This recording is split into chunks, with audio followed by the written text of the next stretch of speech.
síndrome caracterizado principalmente por dolor corporal difuso, se asocia también a fatiga, alteración del sueño y episodios se ve muy frecuentemente en pacientes con depresión y ansiedad. Eh, lo que en sí sucede en la fibromialgia es un aumento de la percepción del dolor. Afecta del 2 al 5% de la población mundial. Es más en mujeres que en hombres y la edad es más o menos entre 25 y 55 años. Es lo que siente el paciente con fibromialgia, siente esto que ustedes pueden ver, es como que si la piel le desgarrara, porque el dolor que siente el paciente no es un dolor, digamos, propio de una contusión, sino es un dolor difuso, más tirando al dolor neuropático que al dolor muscular en sí, porque sí puede sentir ardor, quemazón, ¿no? de la zona corporal total. Es una entidad clínica poco comprendida porque por mucho tiempo ha sido considerada como un problema de dolor inventado por el imaginario de un paciente con problemas emocionales y con alteración de sueño. Las causas de por qué el paciente tiene fibromialgia no son del todo claras. Hay alteraciones genéticas que aún se están estudiando, pero lo cierto es que hay sustancias llamadas neurotransmisores presentes en el cerebro que se encuentran alteradas. No están en mayor o menor cantidad, sino que la dinámica de estas sustancias, neurotransmisores en sí, no están ordenadas. Existe una hipersensibilidad al dolor. El problema es que el paciente siente más dolor de lo que sentiría una persona sin fibromialgia a la exposición o la anoxia que se pueda presentar. La alteración en el mecanismo de neurotransmisores y neuromoduladores. Tenemos, por ejemplo, y hay que determinar bien qué cosa pasa con la sustancia P, pues con fibromialgia está aumentada. La dimorfina, el peptidopioide está aumentado. La serotonina está disminuido, ¿no? Entonces, todo este juego de neurotransmisores alterados también podrían estar aumentando el riesgo de que el paciente presente el dolor por fibromialgia. Aumento de los patrones cíclicos alternantes del sueño que esté relacionado con la severidad de los síntomas. Para recordar, y ustedes seguramente ya lo hemos hecho en pregrado, en años previos, me refiero, todo lo que son las vías del dolor, ¿no? Que comienzan en el CNC y terminan en la zona periférica a nivel de la piel. Entonces, vemos que todas estas líneas aferentes, eferentes, que va a ir del CNC a la zona medular y a la zona de la piel, se pueden ver alteradas si es que no tenemos una homeostasis o un control o un balance de los neurotransmisores. Aquí vemos en este gráfico que van a haber neurotransmisores involucrados, por ejemplo, la sustancia P, que ya hemos conversado, la GABA, somatostatina, otros neurotransmisores como norepinefrina, serotonina, que cuando ya estamos hablando del sistema nervioso central, la zona medular, ya van a estimular al nervio eferente para llegar y tener la sensación de la percepción de dolor a nivel periférico. Entonces, si sabemos que las vías del dolor tienen que ver con el CNC, vía medular y la piel y la parte muscular, tenemos que recordar también que estas mismas vías tienen que ver con algunas vísceras, como por ejemplo el intestino. Entonces, es importante esto, porque el paciente con fibromialgia no solo va a tener dolor, sino también puede tener compromiso, por ejemplo, de colon irritable, puede tener compromiso de estreñimiento, o sea, o cistitis intersticial, o sea, varios componentes, o vejiga hiperactiva, componentes que ya son viscerales, o sea, que va más allá de simplemente dolor muscular, ¿no? O sensación de parálisis en piel. En la resonancia magnética funcional se ha determinado que algunos neurotransmisores se van a encontrar alterados cuando hacemos y comparamos pacientes control con pacientes con fibromialgia. Son los síntomas demasiado extensos, ¿no? Son síntomas diferentes que pueden presentarse todos en una sola persona. Si hablamos desde el punto de vista del CNC, vemos que el paciente puede tener cefalea, trastorno del sueño, mareos, trastornos cognitivos, de memoria, ansiedad, depresión, en la parte muscular, dolor, fatiga, fasciculaciones, trastornos en la micción, hay vejiga hiperactiva, también en los pacientes con fibromialgia, en los ojos, problemas de visión, perdón, mandíbula, ¿no? Pues disfunción mandibular, va a haber aumento de peso en algunos pacientes, síntomas de catarro, dolor de pecho, náuseas, ¿no? Y rigidez matutina. Ojo, el dolor por fibromialgia es un dolor que es parecido al dolor, si es que no lo queremos, digamos, clasificar como dolor articular, sino como un dolor difuso en las mañanas. La rigidez del paciente con fibromialgia sucede cuando se despierta y va mejorando durante el tiempo, durante el día. Para poder clasificarlos como tal, debemos tener en cuenta que el paciente puede tener dolor difuso por más de 3 meses de evolución, puede haber cefalea, sueño no reparador, depresión, ansiedad. Hay síndromes asociados a fibromialgia, como hemos conversado y lo hemos visto en el gráfico anterior, como enfermedades temporomandibular, las migrañas, dolor de cabeza o dolor tensional, el colon irritable, que es lo que les comento, o desórdenes gastrointestinales funcionales como estreñimiento y diarrea, cistitis intersticial, que también hemos visto, y vejiga irritable o hiperactiva.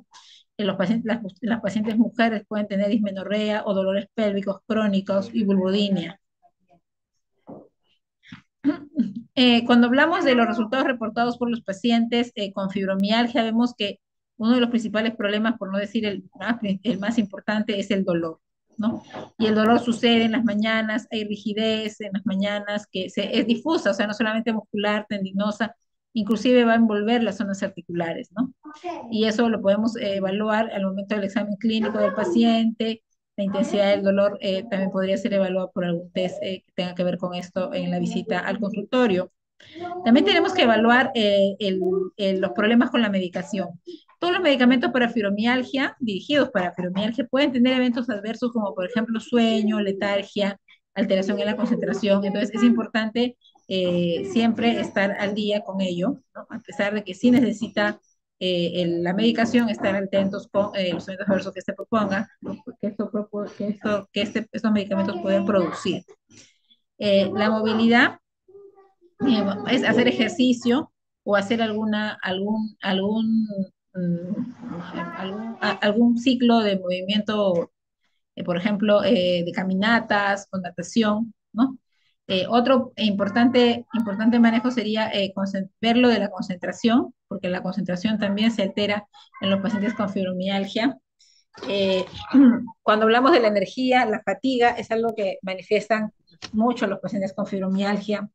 El impacto en los quehaceres de la vida diaria, porque el paciente tiene dolor y tiene fatiga y no puede hacer sus actividades de la vida diaria, entonces va a haber compromisos que van a producir limitaciones, tanto en el trabajo como en la actividad de la casa. Del punto de vista emocional, tenemos depresión, irritabilidad, frustración y alteración del sueño también. Signos clínicos. Puede haber dolor difuso en varias áreas de músculos y tendones. Usualmente no hay signos inflamatorios musculares asociados, o sea, no hay un CPK alto, no hay una velocidad de sedimentación alta que nos determine que hay una inflamación a nivel articular, ¿no? Lo que sí, puede haber puntos sensibles. En el ACR del 90 se describió 18 puntos sensibles para fibromialgia, ¿no? A la presión, y la presión del dedo debería ser un equivalente a 4 kilogramos por centímetro cuadrado. Estos son los puntos clásicos tradicionales que fueron descritos en el ACR del 90, de los 18 puntos de la fibromialgia. Hablamos de occipucio, supraespinoso, epicóndilos laterales, glúteo, trocánter mayor, rodilla, segunda costilla, ¿no? Trapecio y cervical inferior. El diagnóstico va a ser clínico porque no hay ningún examen de laboratorio que nos diga que el paciente tiene o no fibromialgia. El médico especialista tiene que descartar, de acuerdo a su criterio, una asociación con algunas otras enfermedades. Recordamos que la fibromialgia va muy de la mano con otras enfermedades tipo hipotiroidismo, artritis reumatoide, lupus, por ejemplo. Entonces, bueno, esto ya lo hemos visto acá, es lo mismo. Entonces, tenemos una paciente o un paciente con un dolor crónico más de 3 meses, ¿no? Entonces tenemos que hacer la historia de este paciente, tanto familiar como personal de dolor, ¿no? Las localizaciones anatómicas del dolor. El paciente con fibromialgia usualmente va a tener un dolor en los 4 cuadrantes, decimos, ¿no? Si lo dividimos al cuerpo en 4 cuadrantes, usualmente el dolor va a estar en los 4 cuadrantes. Va a haber asociación con otros síntomas como fatiga, ¿no? De sueño no reparador, problemas de la memoria, depresión, ansiedad y estrés. Eh, bueno, hay que también hacer la historia de qué medicamentos son los que consumen. Al examen físico debemos evaluar si hay artritis, o sea, si hay sinovitis, porque eso ya dejaría de ser una fibromialgia pura. Si hay alguna zona de inflamación de partes blandas, tipo bursitis, tendinitis, o también pacientes que tienen síndrome de hipermovilidad también pueden tener dolor en las zonas articulares. También tenemos que evaluar otros signos de enfermedades difusas del tejido conectivo, como rash, mucositis, fenómeno de Raynaud, ¿no? Y el examen neurológico, porque recuerden que el dolor es muy parecido al dolor neuropático. Algunos exámenes y nosotros podemos hacer básicamente para descartar que no tenga otro compromiso que no sea solo fibromialgia, por ejemplo, algún compromiso inflamatorio. Entonces, tengo que determinar la categoría. Es una paciente con fibromialgia pura, primaria. Es una paciente que tiene fibromialgia, pero además una comorbilidad asociada, o no tiene fibromialgia, ¿no? Si no tiene fibromialgia al momento de poder evaluarla, ¿no? No cumple los criterios del ACR, pero además de eso, clínicamente no le parece, no hay un dolor típico ni síntomas asociados a fibromialgia, se puede reevaluar en un futuro, ¿no? Si el dolor persiste. Además, más allá del tratamiento que se le pueda dar para el dolor en sí, si conseguimos, por ejemplo, un compromiso de partes blandas. Cuando evaluamos que es fibromialgia pura, cumple los criterios del ACR, por ejemplo, el examen físico, vemos que hay alodinia, ¿no? Los signos de laboratorio son normales, no hay sospecha de que algún medicamento le esté ocasionando esto, entonces debemos educar al paciente por el manejo del dolor, ¿no? Determinar el tratamiento, también lo no farmacológico que tiene que ver con ejercicios, terapia cognitiva conductual, ¿no? Y algunos medicamentos como por ejemplo los gabapentinoides o algunos medicamentos como los inhibidores de recaptación de norepinefrina en fatiga y depresión. Cuando vemos de comorbilidades por fibromialgia, quiere decir que hay algo más, además de la fibromialgia, que puede estar ocasionando este desbalance. Entonces, tenemos que tratar la comorbilidad que encontremos, ¿no? Y podemos tratar la fibromialgia con algún tratamiento no farmacológico, ya que teóricamente podría mejorar tratando su enfermedad de base, con educación y manejo. Si es que la enfermedad de base, a pesar de ser tratada, sigue la fibromialgia, entonces ahí sí tenemos que dar un tratamiento solo para fibromialgia, además de la enfermedad de base. ¿Cuáles son las enfermedades asociadas más a fibromialgia? Primero, tenemos que ver diagnóstico diferencial del dolor por fibromialgia. Por ejemplo, tenemos que diferenciarla de la polimialgia reumática, que eleva la velocidad de sedimentación y PCR. La fibromialgia no lo hace. Las espondiloartritis seronegativas, va a haber anormalidades en la imagen. Por ejemplo, en espondiloartropatía axial no radiográfica, vamos a tener sacroileitis en la resonancia magnética, cosa que no hay en la fibromialgia. Otras enfermedades de tejido conectivo tendríamos que pedir los serológicos, como por ejemplo ANCA, ANAF, tormatosis, CP, todo eso no tiene que ver con la fibromialgia, o sea, no debería estar positivo, o si está positivo, no tener clínica de artritis. La vasculitis sistémica también es un diagnóstico diferencial. Bueno, hay inflamación sistémica, hay un compromiso de órgano blanco, ¿no? Solamente riñón, pulmón. En el caso de la fibromialgia, ningún órgano blanco, digamos, importante está afectado por ella. El problema de la fibromialgia básicamente es el dolor. Otras infecciones que también ocasionan dolores difusos, corporales, por ejemplo, es la hepatitis C, el HIV, la enfermedad de Lyme, el COVID-19 y el Epstein-Barr. ¿Qué otras enfermedades tenemos que descartar? Por ejemplo, las artrosis, ¿no? Que son las enfermedades degenerativas, que también puede haber enfermedad de esto en la columna, ¿no? Que se ve en la imagen, ¿no? Y bueno, ahí la fibromialgia es como alodina y hiperalgesia, el dolor miofacial, también puede haber alodina y hiperalgesia, pero es localizado. En el caso de la fibromialgia es difuso. Eh, Miopatía metabólica o hipermovilidad articular también da dolor. Una de las cosas más importantes y que vemos con mucha frecuencia es compromiso de la tiroides, hipo o hipertiroidismo, hiperparatiroidismo, enfermedad de Addison y la deficiencia de vitamina D también podría estar asociado a dolor, falta de concentración, fatiga y tendencia al sueño. Enfermedades neurológicas que también nos dan estos compromisos similares con la clínica parecida sería la esclerosis múltiple, el dolor neuropático también enfermedades psiquiátricas como la depresión mayor, ¿no? Y algunos medicamentos que también nos pueden dar dolores musculares sistémicos generalizados, como las estatinas o los inhibidores de la aromatasa. Entonces, nosotros teníamos en el ACR del 90 criterios establecidos para poder diagnosticar la fibromialgia. Era un paciente que tenía dolor, ¿no? En los cuatro cuadrantes, ¿no? Y además podía tener dolor lumbar bajo, ¿no? Que se localiza también con un dolor en ese segmento. Y tenía que tener 18 puntos, 11 de 18 puntos positivos de presión para poder decir que podría ser positivo o no a fibromialgia. Luego se cambió a los criterios del ACR del 2010.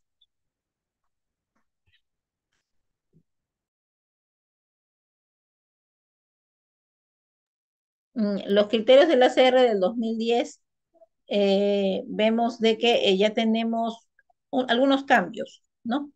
Vamos a tener algunos criterios que tienen que ver con unos scores donde nos van a dar, nos van a guiar al diagnóstico y también en algunos casos a la severidad de la fibromialgia. Ya no sé, ya no vamos a tener los 18 puntos como puntos, sino como áreas. El WebPay tenemos aquí, por ejemplo, son de 0 a 19 áreas, y aquí tenemos, pues, ¿no? Los hombros, ¿no? Los brazos, el brazo alto, el brazo bajo, la cadera, y varias zonas que están acá, el pulmón, el cuello, que son las 19 áreas, y uno tiene que marcar en ese cuestionario cuáles son. Perdón, perdón. Uy, el cuestionario del SSS, donde vamos a tener la evaluación por fatiga, ¿no? Con síntomas cognitivos, y también para el quehacer de las actividades diarias. Tenemos una valoración de 0, donde no hay problemas; 3, que hay, está severo, ¿no? Y también eso va a contar de 0 a 12. Este cuestionario es un cuestionario para evaluar la severidad de la fibromialgia, ¿no? También el paciente podría marcar de qué punto a qué punto es que está con respecto a cada uno de los niveles. Y es importante porque no es hace mucho que la fibromialgia está catalogada como una enfermedad discapacitante, y es aceptada como el diagnóstico para discapacidad laboral con subvención por el Estado o FPs. Entonces, hay un gran impacto socioeconómico, es una causa importante de discapacidad laboral, rupturas familiares y conflictos, porque la paciente, que usualmente es mujer, todo el día está con dolor. En la fibromialgia no hay un momento sin dolor. El mejor momento es cuando el dolor baja a un puntaje de EVA, que puede ser 12,3/10, pero nunca es cero. El médico de fibromialgia nunca le va a decir tengo 0 de dolor. O sea, siempre va a haber algo de dolor, y en los peor de los casos mucho dolor. Entonces, esto hace que no trabaje o que trabaje mal, ¿no? Hay conflictos laborales con sus jefaturas, con sus esposos en general, porque son mujeres, ¿no? Y hay muchos conflictos también desde el punto de vista íntimo, ¿no? Porque estas pacientes tienen mucho dolor, vulvodinia. Entonces usualmente estas pacientes llegan a tener una interacción familiar también muy difícil. Llega a una prevalencia hasta de 5% de la población en realidades latinoamericanas. ¿Cuál es el tratamiento? O nosotros decimos a los pacientes cuando están en la consulta: de nada me vale que tomes un kilo de pastillas por día cuando hay algunas situaciones que no se están manejando bien, como el manejo de compromisos emocionales con psicoterapia, o terapia física con hidroterapia, como la natación. Y ahí también, obviamente, está el manejo con los medicamentos. El enfoque inicial del paciente es la educación de un programa de ejercicios, todo lo que son los medicamentos que se puedan dar, evaluación de terapia física, manejo psiquiátrico, cognitivo-conductual y terapia del dolor. Fármacos. ¿Qué fármacos tenemos? Uno de los más clásicos es la amitriptilina, que es un antidepresivo tricíclico, ¿no? La duloxetina es el que siguiente ha venido también a estar presente, y otros como los anticonvulsivantes, la gabapentina y la pregabalina. La terapia física, obviamente, siempre va a ser una de las más importantes, ¿no? La natación es un deporte que ayuda mucho en el caso de la fibromialgia. La psicoterapia conductual, perdón, por muchas razones. Una, como raíz del problema, y otra como consecuencia, ¿no? Porque el manejo del dolor en sí crónico también debería tener un sustento, un apoyo en un profesional de esta área. Entonces, la educación del paciente básicamente va al hecho de comentarle cuál es la patofisiología, el tratamiento y el pronóstico de esta enfermedad, ¿no? Hablar también y tener el apoyo de la familia, ¿no? Y de los médicos o personal de salud que está manejando al paciente. Eh, ¿Cuál es nuestro objetivo individual? Es manejar de todos los síntomas que ellos tienen, porque tienen fatiga, tienen alteración de memoria, sueño no reparador, dolor, poco a poco ir mejorando paso por paso cada área, no vamos a querer mejorar todas las áreas de un momento a otro, pero sí quizás poco a poco, ¿no? Y discutir con el paciente, porque ahora ya no es como antes, que tú le dabas un medicamento al paciente y así era, o sea, de vertical, ahora no solamente en fibromialgia, porque en cualquier área médica, el tratamiento tiene que ser consensuado con el paciente. Entonces, hablar con el paciente sobre qué medicamento le puede ir bien o mal y ir viendo los eventos adversos de cada uno para ver cuál de ellos es mejor para el paciente. Entonces, hablar sobre el paciente, sobre su plan de tratamiento, en la comunidad también para que pueda tener apoyo en la comunidad con otras pacientes más o con personas de su entorno. Entonces, el tratamiento farmacológico va a ser importante. Hay síndromes asociados a fibromialgia que tenemos que manejar también desde el punto de vista psiquiátrico, ¿no? Y tratamiento no farmacológico como el soporte de autoayuda y el soporte de terapia cognitiva conductual. Entonces, los medicamentos para la fibromialgia tenemos la mitriptilina, que es lo que les comentaba. Los cuatro primeros son calificados como categoría de evidencia nivel 1A, son buena evidencia. La mitriptilina está usado por mucho tiempo para la fibromialgia. Algunos eventos adversos importantes es la sequedad de boca, la pérdida de peso, la constipación, ¿no?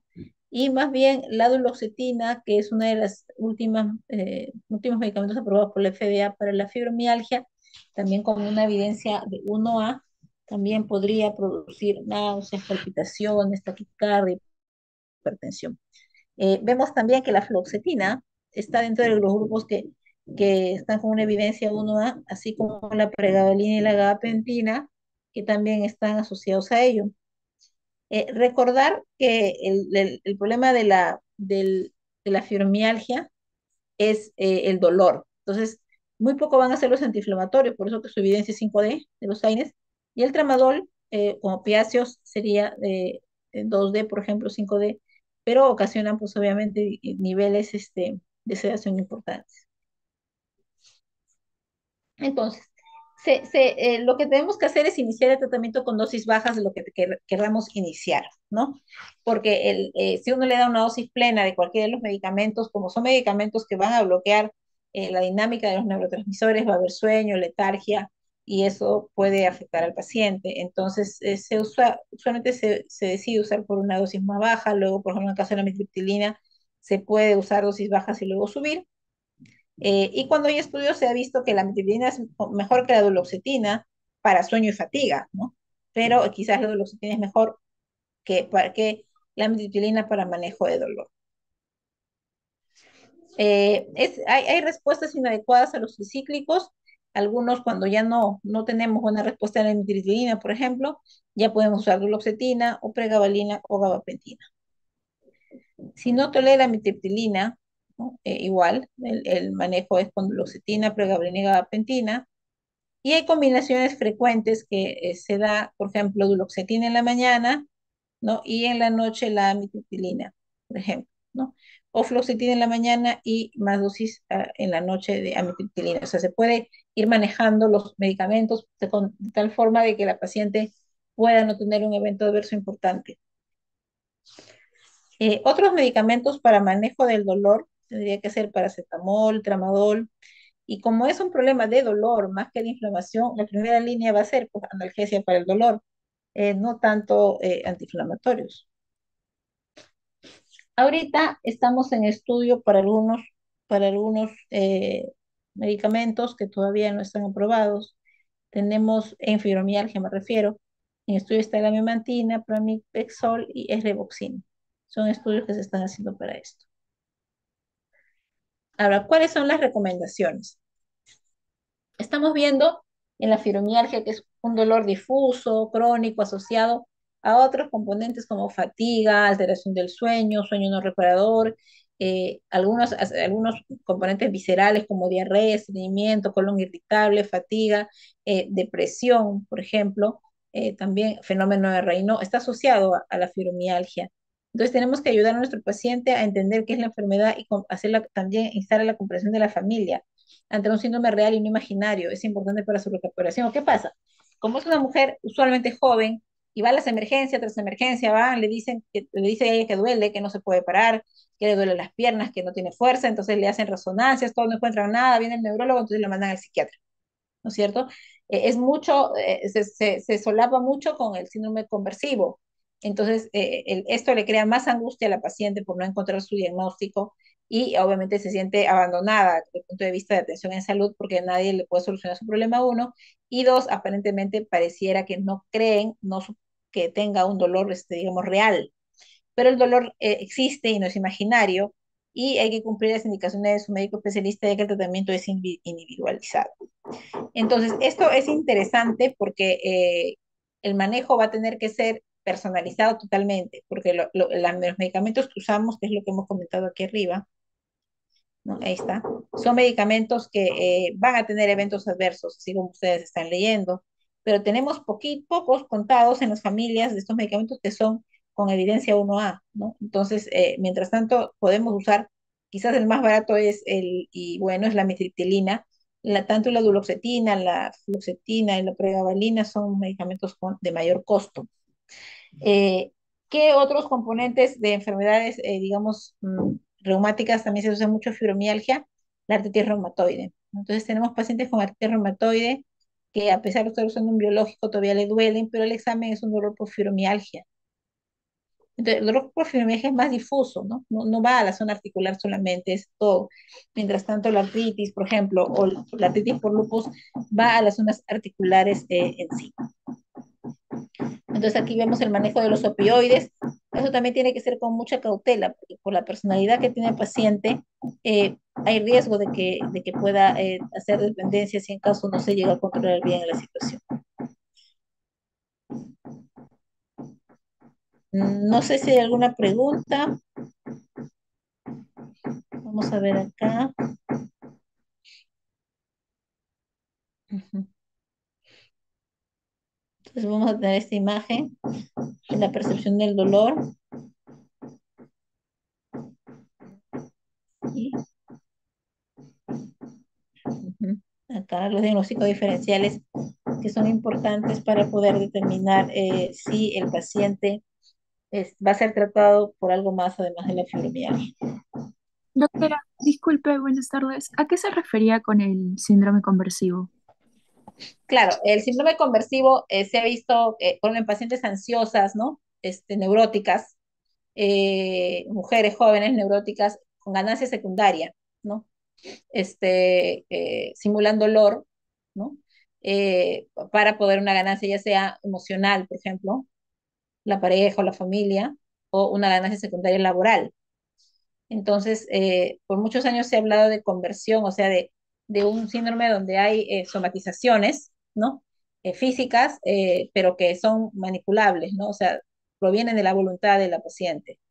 Sin embargo, la fibromialgia no es así. O sea, la fibromialgia no depende de la voluntad de la paciente. O sea, es algo que se presenta y se presenta, y más bien la paciente no lo quiere tener, pero lo tiene. Entonces, es difícil de poder diferenciar una de otra, porque en ambos casos hay un componente emocional por detrás, ¿no? Sin embargo, el médico especialista haciendo los exámenes, ¿no? Se va a dar cuenta de qué estábamos hablando. Por ejemplo, viene un paciente por una evaluación por discapacidad para un pago, porque los pagos de discapacidad se hacen sin trabajar, al paciente le vas a dar su sueldo completo si es que está nombrada como discapaz, ¿no? Entonces la paciente viene y te dice que le duele el cuerpo y todo, y ni siquiera le has tocado y ya saltó. O sea, ni siquiera le has tocado, ¿ah? O sea, simplemente te estás acercando para tocarle y ¡pum! Saltó. Entonces, no sigue un patrón de dolor clásico, ¿no? Ni siquiera le has tocado, se le estás tocando nada más suavemente y ya salta. El paciente con fibromialgia no es así, porque el paciente con fibromialgia va a sentir el dolor de la presión y ahí va a saltar, ¿no? Tiene patrones diferentes de dolor claros, ¿no? Que es en la zona cerca de la inserción tendinosa. Entonces, eso no sucede en los pacientes que tienen, por ejemplo, estas ganancias secundarias. Y por eso es un poco difícil. Ahora ya tenemos más, digamos, información sobre fibromialgia, pero hace mucho tiempo los pacientes pasaban por 20 médicos cada emergencia que tenían de dolor y todos los mandaban al psiquiatra, pero no con la finalidad de poder mejorar su dolor, sino con la finalidad de manejar la parte emocional que le está produciendo que ella exponga un dolor, ¿no? Entonces, ahora no, ahora más bien se sabe que en el paciente realmente con fibromialgia la parte emocional es secundario, porque al final los neurotransmisores están desordenados y son los mismos que se encargan de la percepción del dolor y del el establecimiento de alteraciones emocionales, depresión, ansiedad, por ejemplo.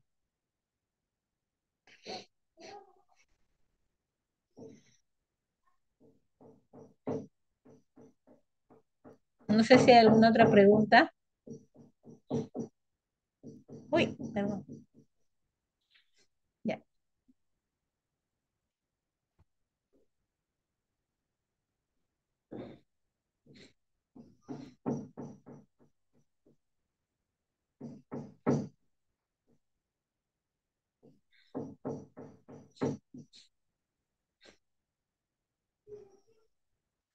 No sé si hay alguna pregunta más adicional, por favor. Por ejemplo, en fibromialgia con artritis, ¿qué pasa en nuestras pacientes que usan biológicos y la artritis reumatoide está muy controlada, bien controlada? Sin embargo, le hace la velocidad PCR, ya está normal, le examinas, no hay sinovitis, pero te viene con un dolor, me duele todo el cuerpo, no me duele, no, el medicamento de la artritis no me hace nada porque me sigue doliendo. En verdad la artritis está controlada, velocidad PCR normales, no hay sinovitis, pero sí hay fibromialgia, ¿no? Entonces el manejo no va a ser de la artritis ya se está manejando, inclusive hasta con biológicos, y está bien manejada, ¿no? Sin embargo, la paciente percibe que nada le está haciendo porque obviamente su dolor no es por la artritis en ese momento, sino por la fibromialgia. Entonces, la fibromialgia se asocia mucho a enfermedades parecidas, o sea, a la artritis, al lupus, por ejemplo, y al hipotiroidismo, que también puede producir dolor muscular. Entonces, es importante hacer el manejo conjunto de ambas enfermedades.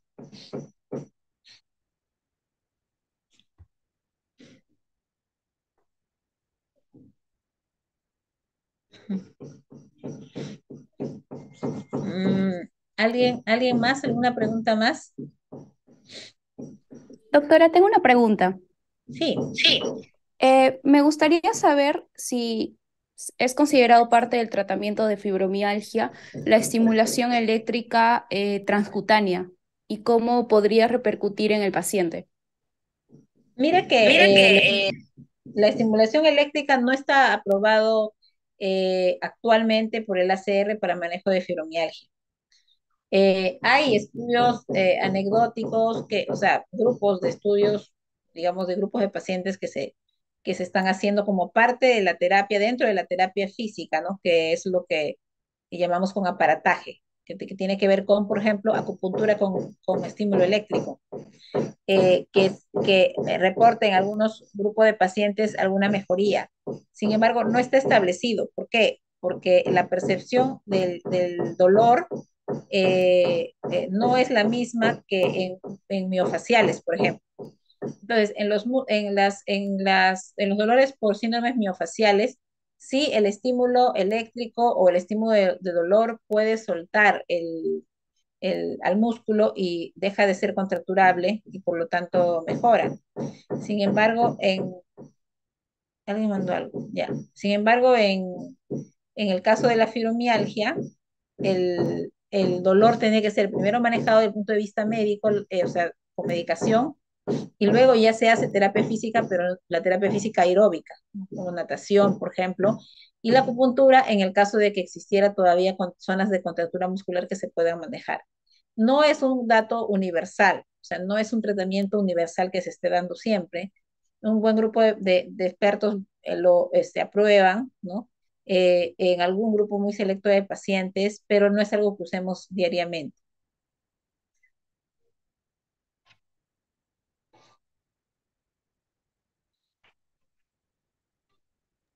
Ok, doctora, gracias. Ok, gracias.